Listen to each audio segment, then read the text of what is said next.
It all started here in Samoa, an island nation in the South Pacific, when more than 80 children were adopted by American parents through the adoption agency Focus on Children.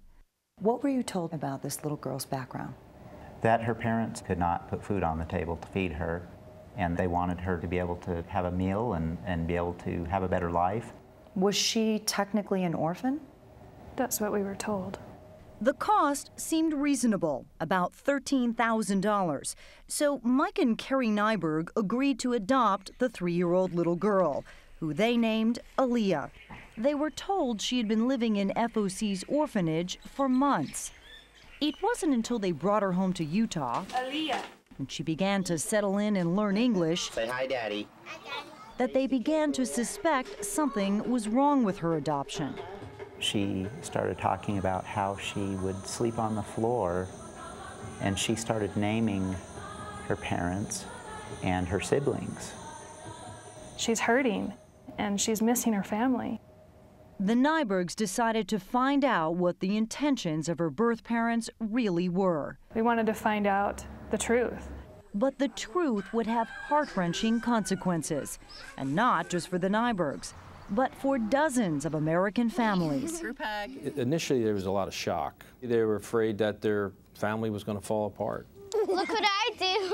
57 American families, like the Minslers in Texas and Patty Sawyer in Wisconsin, discovered that their adoptions may be fraudulent.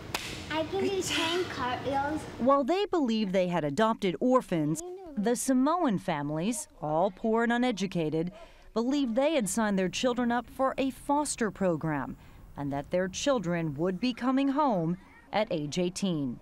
I was lied to. It's all a lie. Lies. Focus on Children lied to us and the Samoan parents. Now, the question on every parent's mind was, will I have to give up my child? Regardless of what happened and regardless of what Focus did, we made a vow to her to be her parents for life. We are her parents, and nothing is going to change that. Much to the dismay of many of the parents, the owners of and the 5 employees of Focus on Children managed to plead down over 100 felony charges to just a handful of misdemeanors. But perhaps even more troubling, the criminal case never addressed the legality of the adoptions. We talked to 3 American families in Saturday night's 48 Hours about what that means for them. Katie? All right, Maureen, such is that story. Thanks very much. And as Maureen said, the story continues on 48 Hours tomorrow night at 10, 9 Central, right here on CBS.